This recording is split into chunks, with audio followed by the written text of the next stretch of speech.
Hello everyone! So now we will discuss about critical thinking. So first, let's define critical thinking. Critical thinking is a kind of thinking in which you question, analyze, interpret, evaluate, and make a judgment about what you read, hear, say, or write.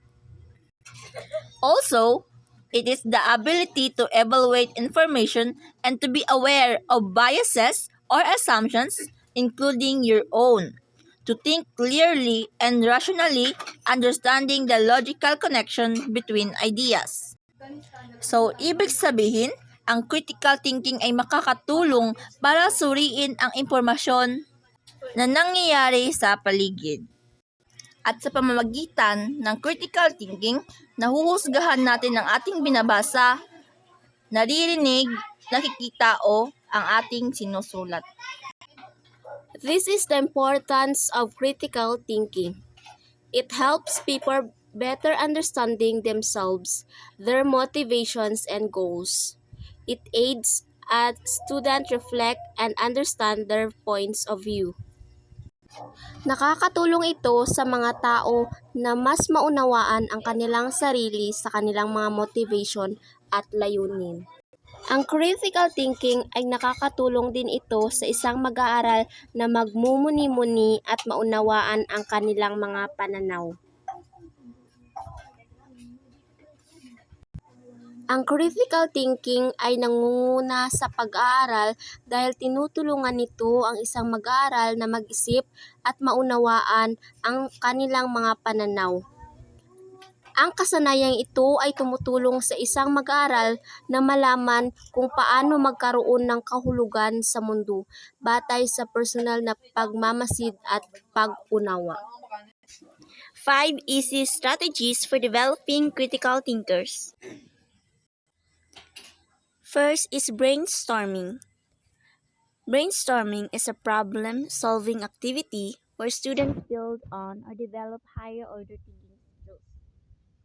It encourages creative thought. Brainstorming encourages students to think creatively, encouraging all students to share their ideas no matter how far out there they may seem. Rhyme time. This is a great activity to teach students how to pick link words and phrases that would go well together on a brainstorm. The idea of the game is simple. The teacher picks out 2 or 3 words, and then the students has 30 seconds per word to write as many rhyming words as they can think of. Second, ask question. And when it comes to reading, asking questions is a reading comprehension strategy that needs to be explicitly taught to students to help them learn and engage with the text. It helps the readers to clarify what he or she is reading and to better understand the text. It helps them to challenge the text. The one example of this is storytelling. The teacher will ask some random question to his or her students about the storytelling.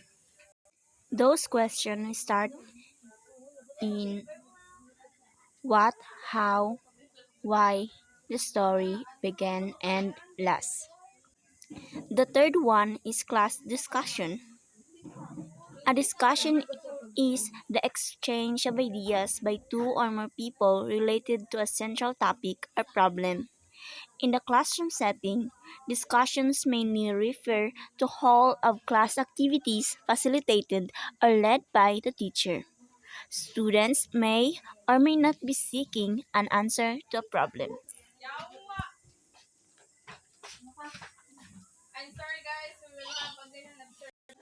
The importance of this is this it encourages students to learn from one another and to articulate content in their own words. 4. Activities. Learning activities, as the name suggests, are activities designed or deployed by the teacher to bring about or create the conditions for learning. An activity describes any procedures in which learners work towards a goal such as play a game or engaging in a discussion. One example of this is grouping activities, like singing, dancing, and playing. Activities are used in teaching to make teaching interesting, easy to understand, and effective. The last one is role play.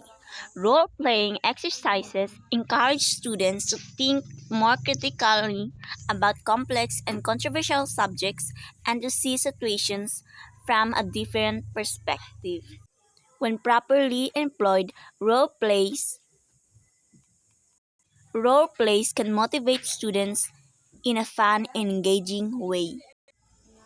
When a child engaging in pretend play or dramatic play takes on a role of a person, animal, or other being and acts out a scenario. The child has various ideas about the role that the person or animal plays, their actions, responsibilities, feelings, worries, and etc. Role play builds confidence, creativity, communication, physical development, and problem solving to the children. So those are the 5 strategies. So the importance of these strategies is teaching strategies plays an important role in classroom instruction. Without the use of a strategy, teachers would be aimlessly projecting information that doesn't connect with learners or engage them.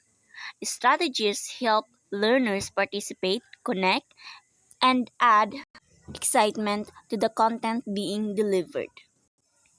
So, here are the steps in critical thinking, but before that, I will give first a situation. So, for example, in the classroom, there are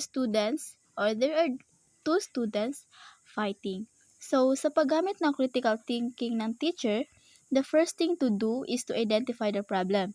So, alamin muna ng teacher kung ano ba ang dahilan or kung ano nga ba yung problema or yung main reason bakit nag-aaway yung dalawang estudyante at and to research the main problem or yung pinagmulan ng problema para mabigyan ng karapat-dapat na solusyon. Third is to ask questions. So, dito naman is magtatanong yung teacher kung ano nga ba ang dahilan kung bakit sila nag-aaway at sino yung nagpasimuno ng away. So, last is to identify the solution.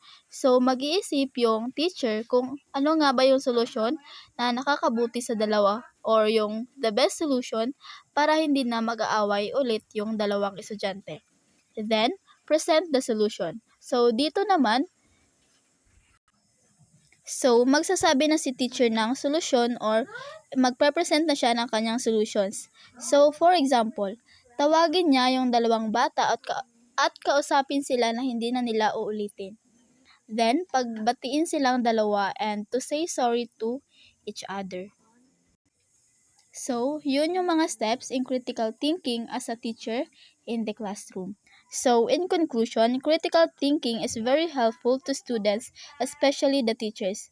Kasi as a teacher, we will think clearly and deeply on how we manage our students, especially their behavior. Also, on how we teach them in a good way or in a proper way, in order for them to have a knowledge wherein they might apply those learnings in their everyday life.